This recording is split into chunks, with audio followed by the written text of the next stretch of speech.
우리 기독교인들이 신앙하는 하나님을 한번 생각해 보시기 바랍니다. 내가 신앙하는 하나님, 내가 신앙하는 하나님은 육체가 없으신 영이신 하나님이시죠. 하나님은 영원 전부터 영원까지 계시는 제한이 없으시는 하나님이시죠. 그럼 우리 인간은 어떻습니까? 육체를 지녔습니다. 만물의 영장 우리 인간은 영성을 또 지녔습니다. 이 양면성이 우리에게 있는데 짐승들은 영성이 없기 때문에 하나님을 알 수가 없죠. 우리 인간만이 하나님을 알 수 있는데 안타깝게도 태어날 때부터 원죄로 인해서 하나님 관계는 단절된 상태로 출생하게 되는 것입니다. 이게 우리 인간입니다. 이런 상태에서 우리가 말씀을 듣고 보고 하면서 깨닫고 하나님의 은혜로 성령의 감동으로 우리가 예수를 믿게 되고 믿음의 자리로 가게 된 것입니다. 자, 그러면 이겁니다. 육체라고 하는 것은 눈에 보고 귀로 듣고 감각으로 느낌으로 실감하지만 우리는 하나님은 체감이 안 되는 거예요. 영이신 분이기 때문에. 자, 확인해 봅시다. 이 자리에도 하나님이 임재하고 계심을 믿으시면 아멘 하시기 바랍니다. 아멘. 눈으로 볼지도 못하고 아무 실감이 안 되는 거야. 그래서 우리 기독교인들이 영적으로 자꾸 하나님을 실감하는 거 훈련하지 않으면은 그냥 하나님 없는 삶을 살다가 죽을 때는 알고 이해하는 밖에 안 돼요. 그걸 우리 아시기 바랍니다. 영적으로 실감하는 생활. 자, 그리스도인 된 자들은 자기 마음에 하나님이신 예수를 구주로 모시고 있지 않습니까? 그러나 우리 하나님이 실감하지 못해요. 그냥 하나님 없이 막 사는 거예요. 그런데 하나님을 실감하는 의식하는 훈련을 자꾸 하다 보면은 눈에 안 보이고 귀로 안 들리고 감각 느끼지 않아도 하나님이 의식이 되고 실감이 되는 자리까지 하는 이 정도 되면은 영적으로 깨어있다. 영성이 강하다. 이렇게 말할 수가 있을 것입니다. 여러분, 이 시간에 우리 살필 것은 이겁니다. 누가복음은 의사였던 누가가 이 누가복음을 썼습니다. 의사라면 좀 똑똑한 편이더라고요. 그죠? 누가가 쓴 겁니다. 자, 근데 누가는 당시에 지식으로 쓴 거 아닙니다. 물론 지식으로도 있지만은 모든 성경의 공통점은 성령의 감동에 의해서 썼다. 하나님께서 그 사람 지닌 재능, 능력을 성령에 감동시키셔서 그걸 하게 하신 줄 아시기 바랍니다. 첫째, 세례 요한의 출생을 예고하시는 하나님을 봅니다. 세례 요한의 출생을 예고하시는 하나님. 자, 5절부터 25절까지 봅니다. 5절부터 부분이 깁니다. 자, 먼저 5절부터. 유대왕 헤롯 때에 아비야 반열에 제상 한 사람이 있었으니 이름은 사가랴요, 그의 아내는 아론의 자손이니 이름은 엘리사벳이라.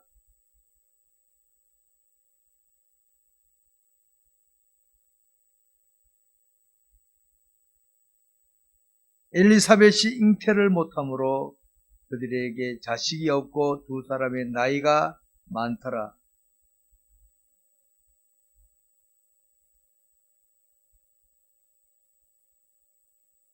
제상의 전례를 따라 제비를 뽑아 주의 성전에 들어가 분향하고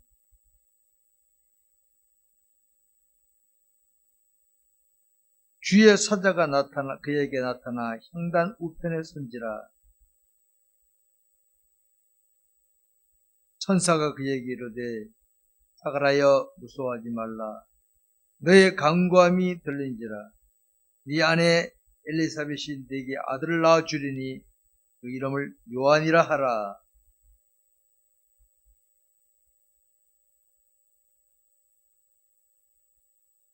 이는 그가 주 앞에 큰 자가 되며 포도주나 독한 술을 마시지 아니하며 모태로부터 성령의 충만함을 받아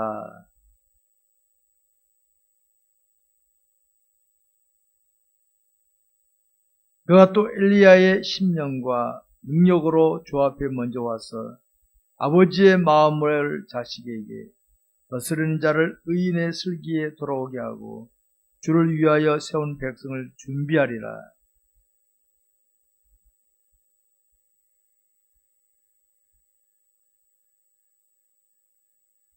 천사가 대답하여 이르되 나는 하나님 앞에 서 있는 가브리엘이라.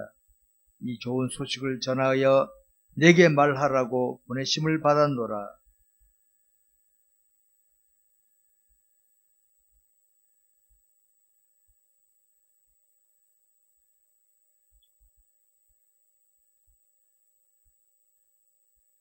백성들이 사가랴를 기다리며 그가 성전의 안에서 지참을 이상히 여기더라.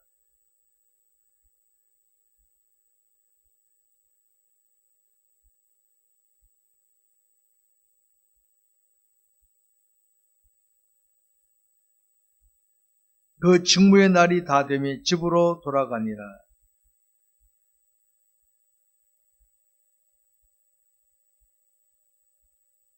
다같이 주께서 나를 돌보시는 날에 사람들 앞에서 내게 내 부끄러움을 없게 하시려고 이렇게 행하심이라 하더라. 세례 요한의 출생을 예고하시는 하나님이십니다.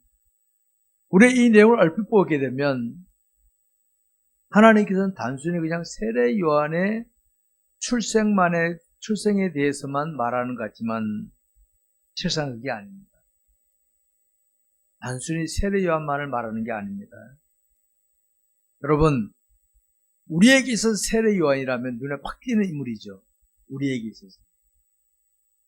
하나님께는요, 그동안에 구약에 보면 선지자들이 많이 있었지 않습니까? 선지자들이. 세례 요한도 하나님께 쓰임받는 인물 중에 한 사람입니다. 오늘 이걸 알아야 됩니다. 내 눈에 보이는 특별한 인물, 아니 여러 사람 눈에 보이는 내가 특별하게 보일지라도 전부가 아닙니다. 하나님의 눈에는 많은 사람들 중에 한 사람일 뿐이에요. 한 사람.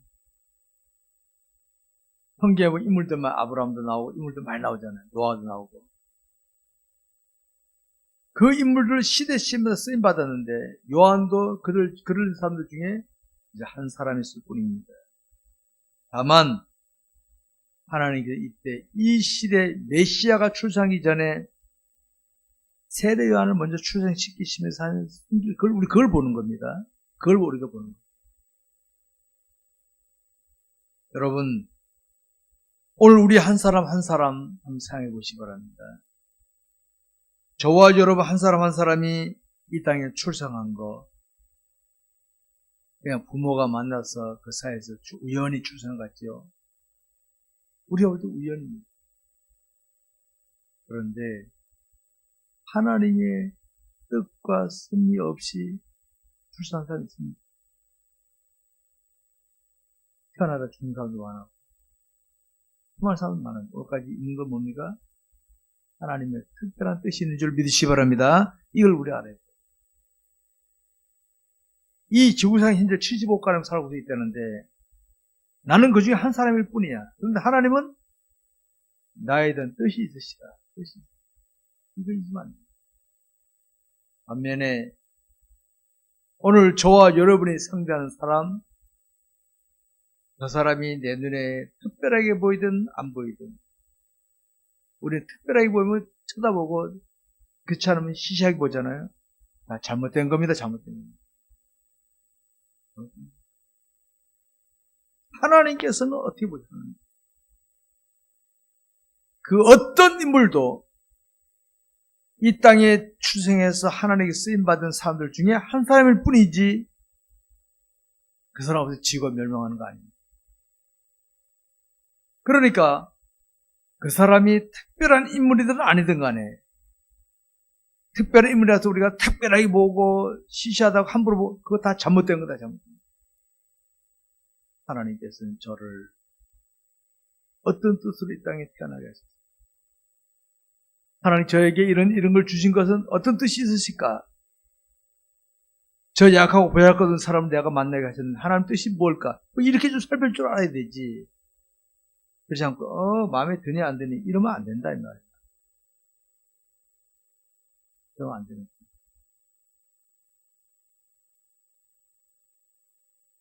여러분, 저는 이 내용을 가만히 살펴보면서 여러분 세례 요한은요 이 땅에 와가지고 뭐 웅장하거나 화려한 사람들 찾는 그런 거 안 했어요.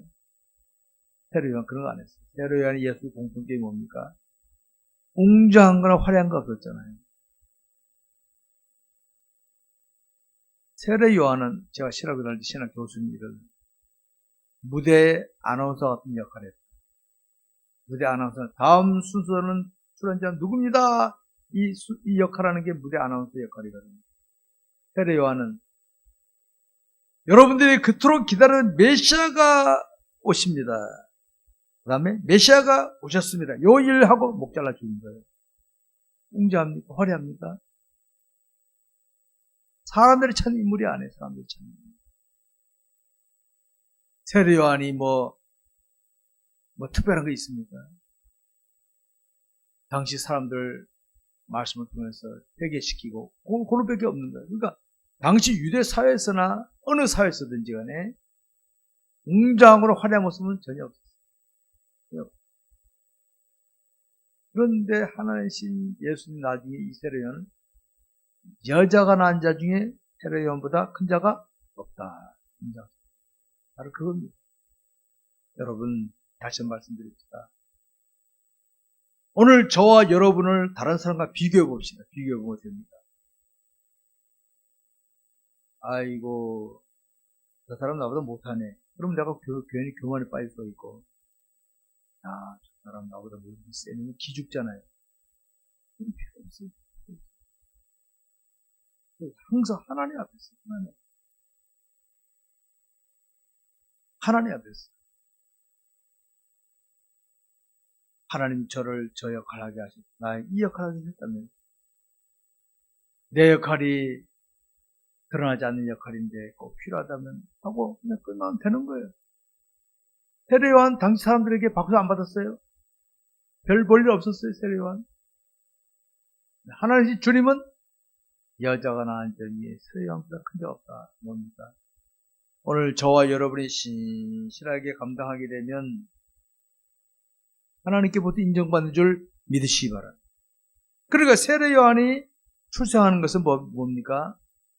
출생하실 메시아 오실 주님을 소개하고 죽는 거예요. 소개하고. 얼마나 허무합니까? 여러분, 저와 여러분 혹시 그 역할하고 신 목사님도 그 역할하고 죽으려 그러면 저희 말할 수 있을까? 어차피 박수 받고 싶은 사람 심리거든요. 박수 받고 싶은 게. 세례는 기꺼이 역할하고 그냥 목배움 당하여 죽음합니다. 여러분, 우리가 이 땅에 살아가는 동안에 나를 이 땅에 보내신 하나님을 의식하면서 그 하나님 나에게 사명을 주셨습니다. 사명을 잊지 마세요. 사명을 잃어버린 사람은요, 그 사람이 권력을 지녔든 재력을 지녔든 지식을 지녔든 소용이 다 헛되는 인생입니다. 사명을 잘 감당한 사람은 사람들이 안 알아주더라도 하나님께 인정받는 사람인 줄 믿으시기 바랍니다. 그런 인정을 따라야 됩니다. 두 번째, 예수 그리스도의 탄생을 예고하시는 하나님이십니다. 26절부터 38절까지 26절부터 자, 먼저 읽습니다. 여섯째 달에 천사 가브리엘이 하나님의 보내심을 받아 갈릴리 나사렛이라는 동네에 가서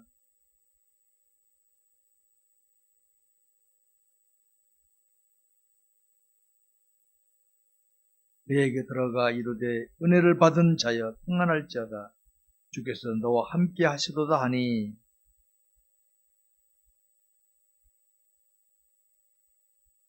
천사가 이르되 마리아여 무수하지 말라. 네가 하나님께 은혜를 입었느니라.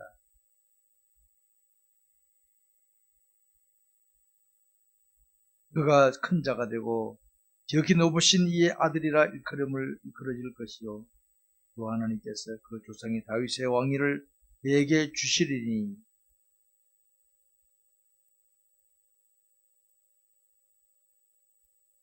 마리아가 천사에게 말하되 나는 남자를 알지 못하니 어찌 일이 있으리까.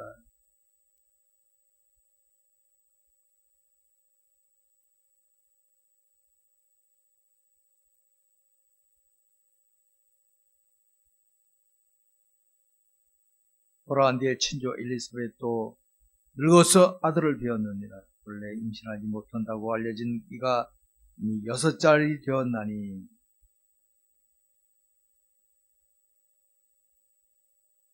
다같이 마리아가 이르되 주의 여종이 오니 말씀대로 내게 이루어지리다 하며 천사가 떠나가니라. 자, 그걸 시간적으로 본다면 세례 요한이 잉태되어 6개월쯤 되었을 때 예수님이 잉태되신 소식이 나오는 겁니다. 천사가 가브리엘 천사가 처녀 마리아에게 찾아와서 네 몸에서 아이가 날 것이다. 여러분, 특히 여성분들 아직 결혼도 안 한 남자도 모르는 나한테 와서 너 아이 낳을 거다 그러면 여기 어떻게 할례를 할 것 같은 뭔 소리래? 깜짝 놀라겠죠. 마리아 귀신이. 아니, 난 남자를 알지 못했는데 깜짝 놀랍니다. 근데 천사는 그렇게 말하죠. 성령이 내게 임하시고 지극히 높으시니 능력이 너를 덮으시리니 그러므로 나시 바 거룩하니 하나님의 아들이라 일컬어지리라. 당시 이 마리아가 볼 때는 상식적으로는 안 맞는 거죠. 여자는 남자를 통하여 잉태되게 되는데 아직 결혼도 안 했는데 나 임신한다? 이게 뭐래 이게? 그러니까 성령이 통하여 너는 잉태될 것이다. 아마 이때 이후에는 이런 말이 없었죠. 예수님 이외에 성령 잉태된 사람이 있습니까? 아무도 없어요. 여러분, 마리아에게 있어서는 이런 일이 전무, 예전에도 없어, 후무, 앞으로 없는 거죠. 앞으로 혹시 누가 성령 잉태됐다 그러고 이건 사기꾼인다고. 예수님 외에는 성령 잉태될 사람이 아무도 없는 겁니다. 이미 성경은 선지자를 통하여 이미 예언되어진 건데 그것이 마리아를 통하여 나타나는 것입니다.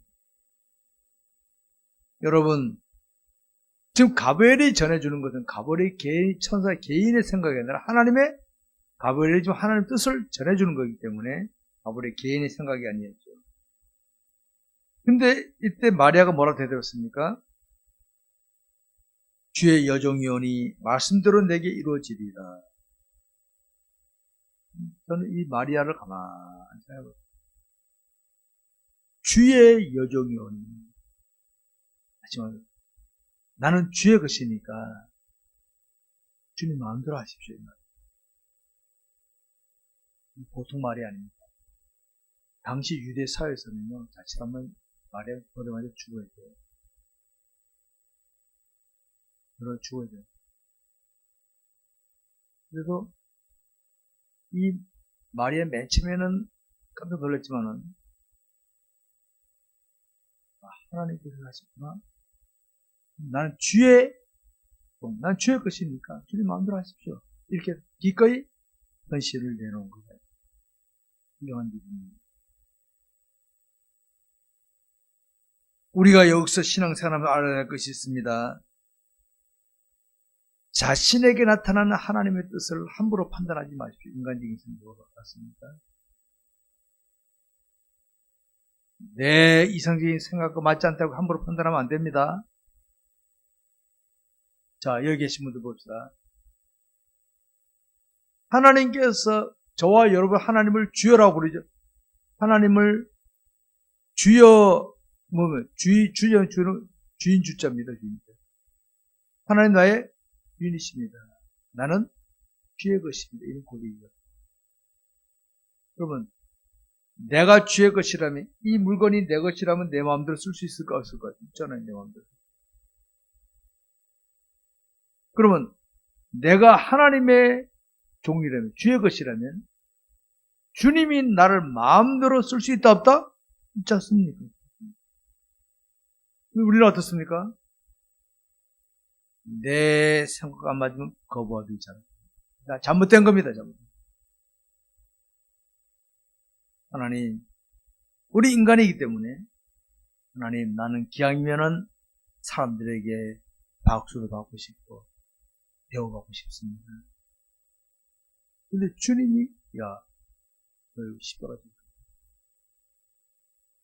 그런 사람들이 나 실패자를 봐주는데 박수를 그냥 조롱하는데,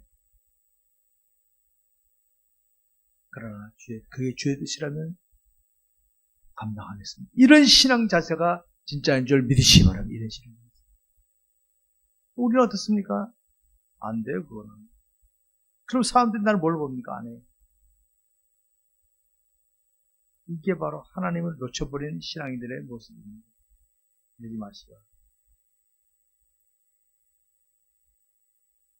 여러분, 애굽에서 나왔던 이스라엘 백성들이 애굽에 나올 땐 좋았는데 홍해가 딱 끊어먹혀 있어요. 장애물이 있어요.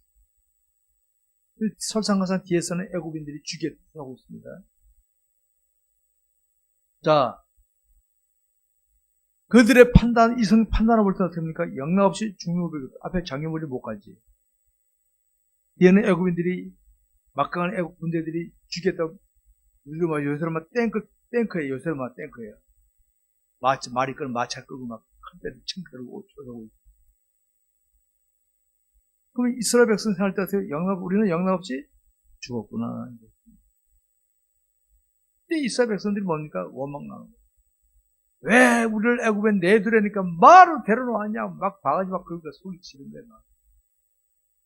그때 모세가 뭐랬습니까? 야, 가만히 서서 여호와께서 너를 향하는 거야. 가만히 시끄러! 가만히 있어. 해놓고는 홍해를 가르치니 홍해가 쫙 갈라지고 건넜어. 그때 백성들이 건너서 뭐 했습니까? 또 찬송 불렀어. 위기 만나니까 하나님 찾기보다는 원망해놓고는 건너갈 때 또 찬송 불렀더니 있어요. 저는 그걸 보면서 그게 바로 얕은 수준의 믿음생활, 신앙입니다. 전형적인 자기중심적인 신앙인들의 모습이 전형적이에요. 편할 때는 애굽에 나올 때는 좋아하고 난리치다가 위기 만나니까 원망하다가 또 갈 때는 또 찬송 부르고. 요게 또랑에서 가지 않는 수준의 얕은 수준이에요. 너무 수준 낮은 거예요. 기독교인들은 이겁니다. 자, 다시 확인해요. 저는 이걸 굉장히 강조하는 목사입니다. 오늘 저와 여러분이 어떤 상황을 만났습니다. 저 사람 내 마음에 안 들어. 어떤 일이 내 마음에 안 들어. 어려움을 다 맡았어. 아니, 왜 하나님께 나한테 있는 걸 주신대? 요건 군기교육 때까지, 군대로 군기교육 때까지. 하나님, 내가 믿음으로 가는데 이 상황을 만져서 그 사람이 나 지금 째려보고 있는데, 내가 나가면 내 신상이 어려움을 당할 것 같은데, 하나님 이 상황에 내가 지금 어려움을 당할 것 같은데, 어떻게 할까요? 나를 불러주시고, 나에게 그런 상황을 허락하신 하나님을 의식하면서, 하나님, 이 정도 나와야 되는데, 얕은 사람 어떻게 합니까? 어찌하여 내게 이런 일을 주셨나이까? 소리지는 거예요. 풀리면 또, 할렐루야! 이런 기독교인들이 수두룩합니다. 수두룩해. 그러지 마세요. 그러지 마세요.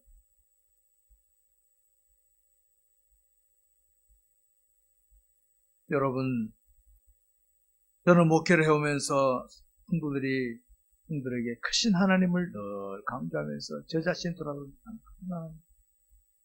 하나님, 저의 소원은 내가 살아가는 성도들이 하나님을 실감하면서 삶의 현장에서 그 하나님으로 말미암아 문제를 풀어가면서 하늘의 보물을 잔뜩 쌓고 이 다음에 천국에 가서 만났을 때 서로 인기 안고 그때 우리가 잘했습니다.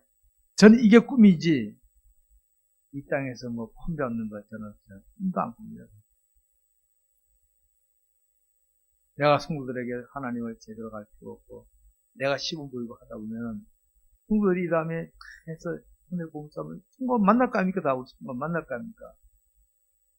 만났을 때 보물 하나도 우리 슈마르문과 교인들은 딱 뒤에 꼬다란 보리자루 같이 뒤에 박수만 치고 앉았다면 그 부끄러운 거지 아닙니까? 그런데 보물이 잔뜩 쌓아져 있고 야 슈마르문과 출신들 목사부터 다 훌륭하구나. 그 얼마나 영광스럽겠습니까? 저는 그런 게 꿈이지. 여러분, 우리가 신앙생활하면서 우리의 삶 속에서 이 세례 요한 이걸 통해서 우리가 깨달아야 할 것입니다. 믿음을 하면 되는데 말씀에 순종하면 되는데 자기 생각 고집하면 마리아 보십시오. 이성적으로 판단 안 되는 거지만 나는 주의 종이니 말씀대로 되길 바랍니다. 딱 간단히 받아요. 저는 그래서 역시 예수님 어머니는 다르구나. 그냥 또 느껴봤어요. 여러분, 이 시간에 우리가 한번 천사 가브리엘을 통하여 나타난 하나님의 음성을 다시 한번 마음에 새기시 바랍니다. 가브리엘 천사랬죠. 그러니까 당시 우리 지금도 일반인들은 예수님이 성령이 있게 따르면 안 믿을 사람 많을 거예요. 부지자들. 말도 안 소리. 어떻게 이 성령이 있게 되는데 이해 안 됐어요. 근데 마리아 가브리엘이 뭐랬습니까? 대저 하나님의 모든 말씀은 능하지 못하심이 없느니라. 여러분, 우리 하나님은 전능하신 하나님이 아니십니까? 그걸 자꾸 우리 인간적인 수단으로 생각하면 되겠어? 그러니까 안 됩니다.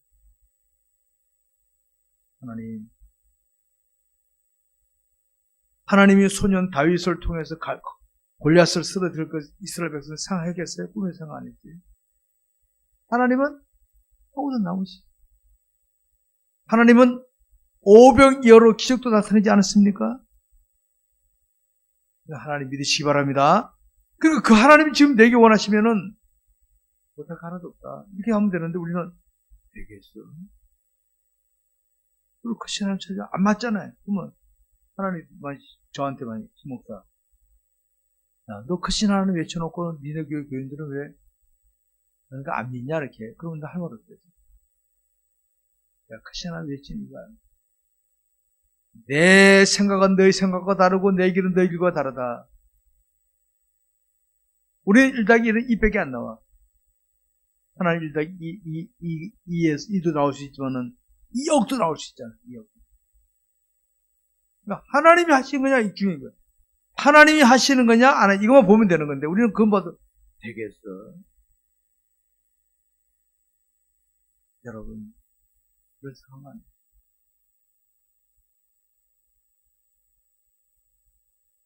마리아의 믿음은 대단한 믿음이죠. 그렇다면 결혼도 안 한 정말 쉽게 말해 요새 막 약혼한 여자, 약혼한 마리아가 약혼한 여자. 근데 아이를 가졌다 그러면 이거 뭐가 됩니까 이게? 근데 마리아는 그대로 받아들였다. 네, 나는 주의 종입니다. 말씀드리기 바랍니다. 이런 은혜가 우리 모두에 있기를 주의 이름으로 축원합니다. 세 번째로는 엘리사벳을 방문하는 마리아입니다. 39절부터 45절까지입니다. 39절부터 45절까지 봅시다. 정리했습니다. 이때 마리아가 일어나 빨리 산골로 가서 유대 한 동네에 이르러 엘리사벳이 마리아가 무난함을 들으며 아이가 복중에서 뛰노는지라 엘리사벳이 성령의 충만함을 받아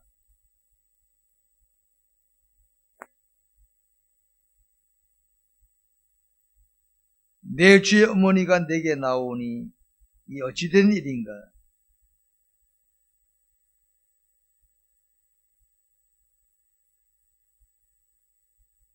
다같이 주께서 하신 말씀이 반드시 이루어지리라고 믿은 그 여자에게 복이 있도다.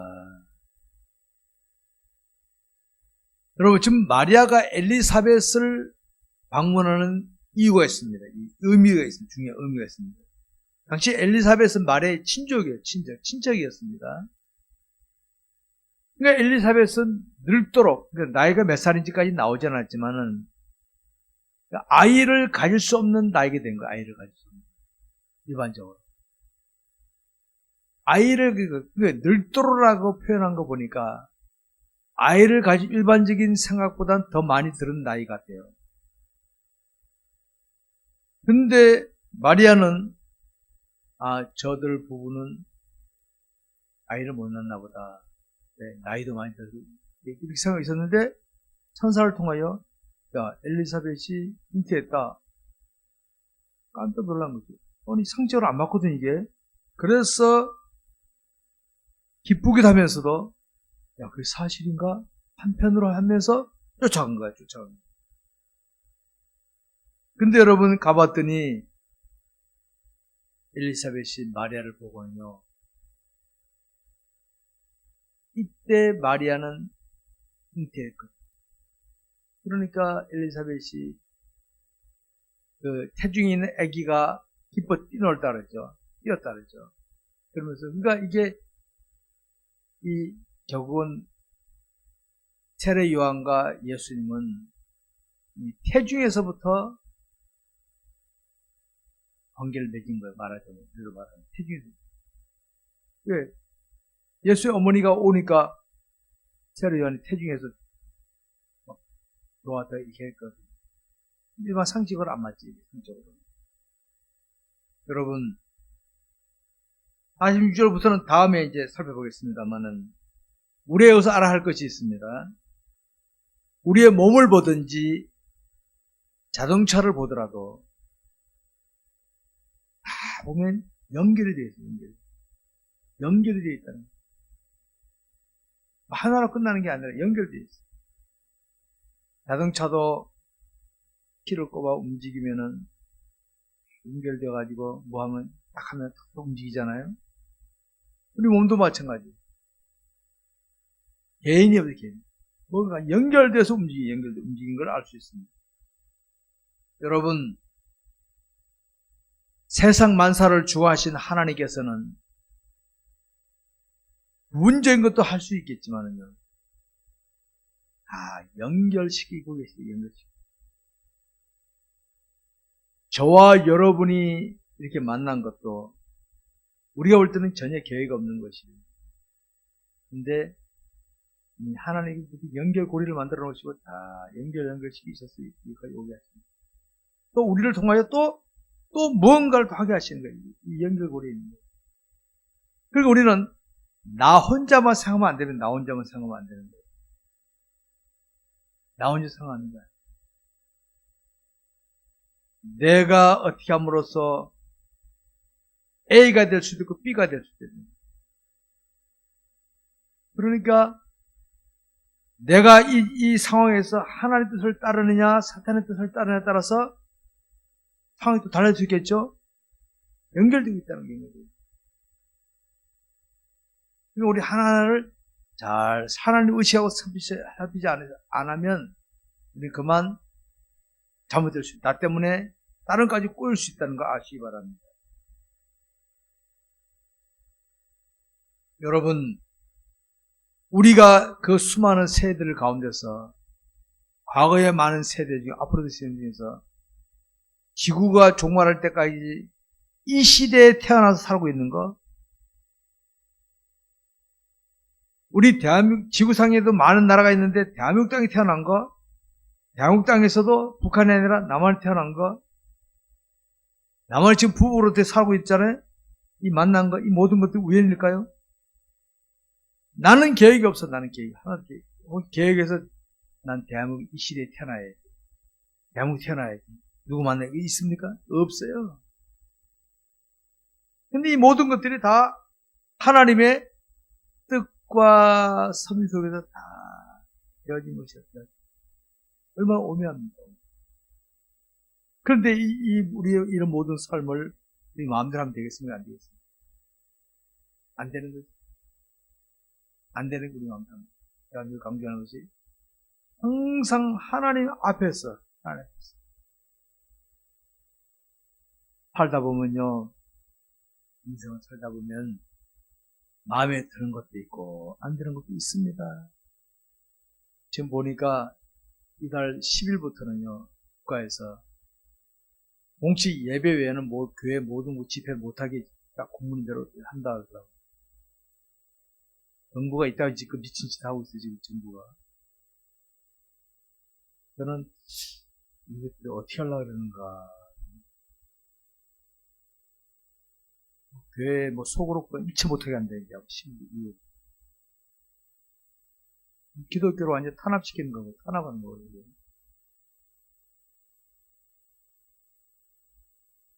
저는 다니엘의 벨사살 왕이 이스라엘 땅에서 뺏어온 성전 기명, 하나님께 예배드릴 때, 제사할 때 쓴 기명을 가지고 출품하실 때 맞은편 벽에 손가락에 넣거든요. 메네메네 대고 딱 그 생각나는 거예요. 집 보면 하나님께 놔둘 저가 아니에요. 기독교는 정치란 기도시키면서 큰 정을 보시오. 어떻게 여야를 떠났어요. 하나님을 대적하는 세력은요, 여야를 막론하고 저는 대항합니다. 여야를 막론하고. 아니, 교회가 집회하는데 정부가 간섭해서 예배 외에는, 공식 예배 외에는 일체 하지 말라? 이런 게 어디서 세상에. 대한민국 역사에 이게 있었습니까? 일제시대 외에는. 죽으려고 환장한 거예요, 죽으려고 환장한 거예요. 여러분, 저는 정치인들, 국회의원들 중에서도 기독교인이 많은데, 기독교인들이 얼마나 죽되는 거 알 수 있죠, 기독교인들은. 장관들 기독교인이 있을까, 합니까? 그들은 다 교회에서 안수 아니면 장로도 매달.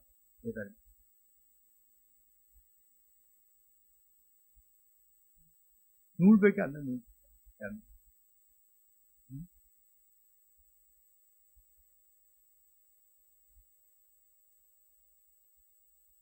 여러분, 모든 것이 하나님과 선속이 되는데 지금 사탄의 계략이 이제 넘어가고 있죠. 그러면 지금 보세요. 일본도 중국도 홍수 때문에 지금 지금 대한민국이 지금 은혜로 있잖아요. 하나 휘쳐버리시는 거죠.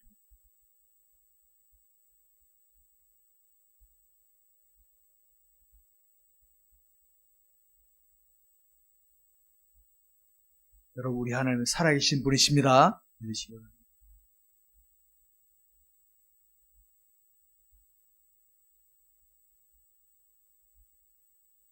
저는 주변을 보게 되면 안타까운 것이 세상 중환자는 하나님이신데 자기 생각대로 살아가는 인생들이 너무도 많아. 뭐 좀 있으면 재력, 권력, 지식 뭐 있으면 꼭 형세하는 사람도 나와. 이 인간의 원죄를 인간의 인간성입니다.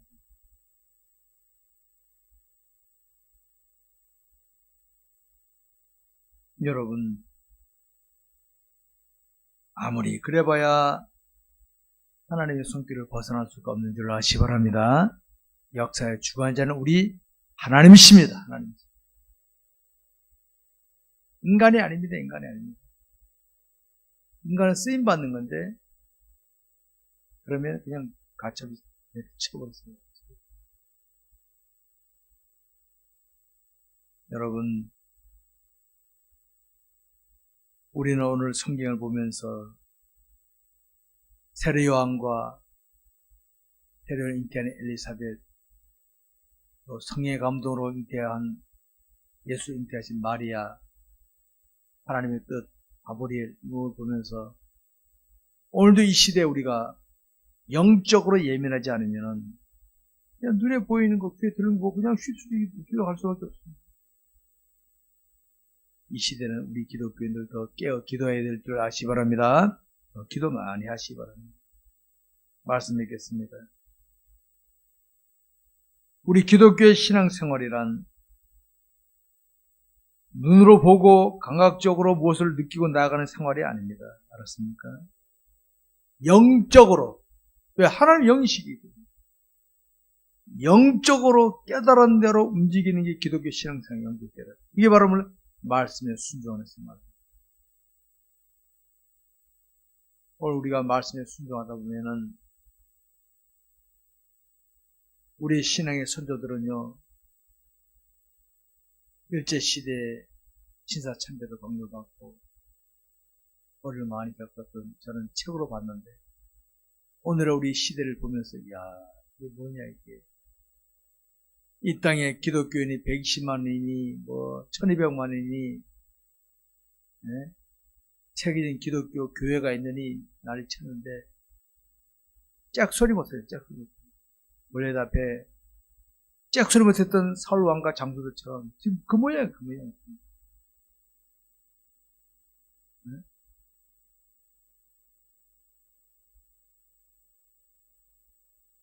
영적으로 깨닫고 영적으로 처신하지 않으면 안 됩니다. 알았습니까?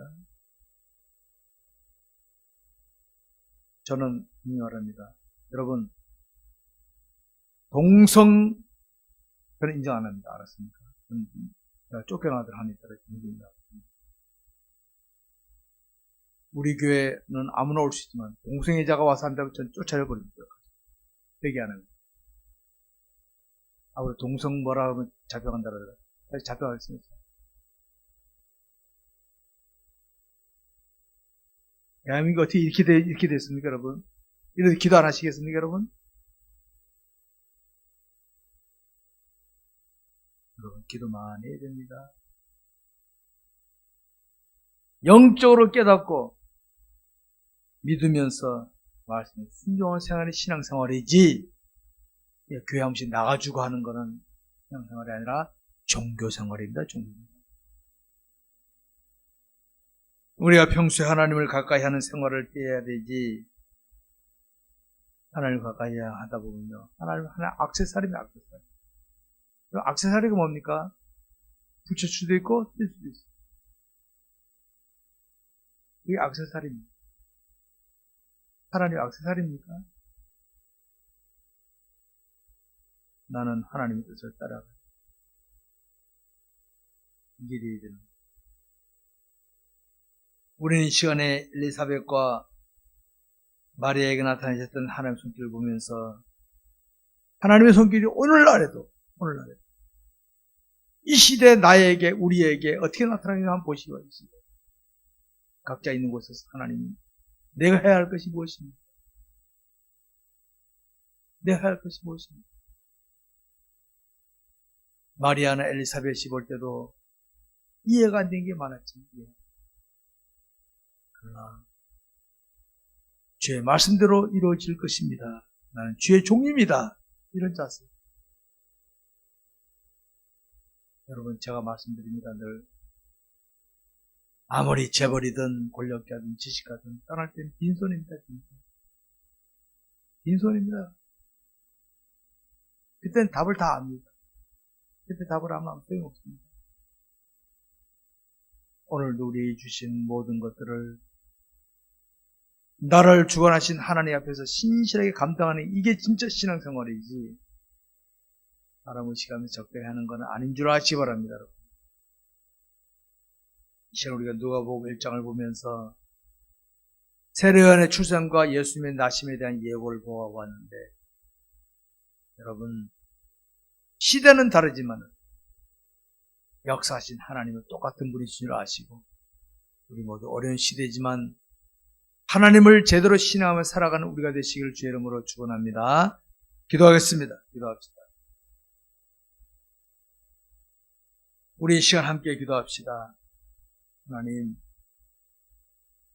분명히 내가 마음에 주님을 모시고 있는데 내가 주님을 제대로 예언하지 못하고 살지는 않습니다. 내 머리를 이해되지 않는다고 내 눈에 실감이 안 된다고 함부로 대하지 않았습니까? 되게 하시고 특별히 우리 대한민국을 위해서 기도 많이 하시기 바랍니다. 우리 대한민국은 마지막 시대 통일 시대가 되어서 선교국으로 쓰임받을 나라인데 지금 정부가 하는 거 보면 이거는 하나님께로 내맞을 짓입니다.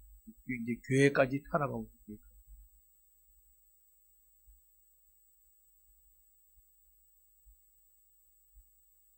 하나님 기도해야 됩니다. 하나님 깨닫고 회개하게 다 같이 기도하겠습니다.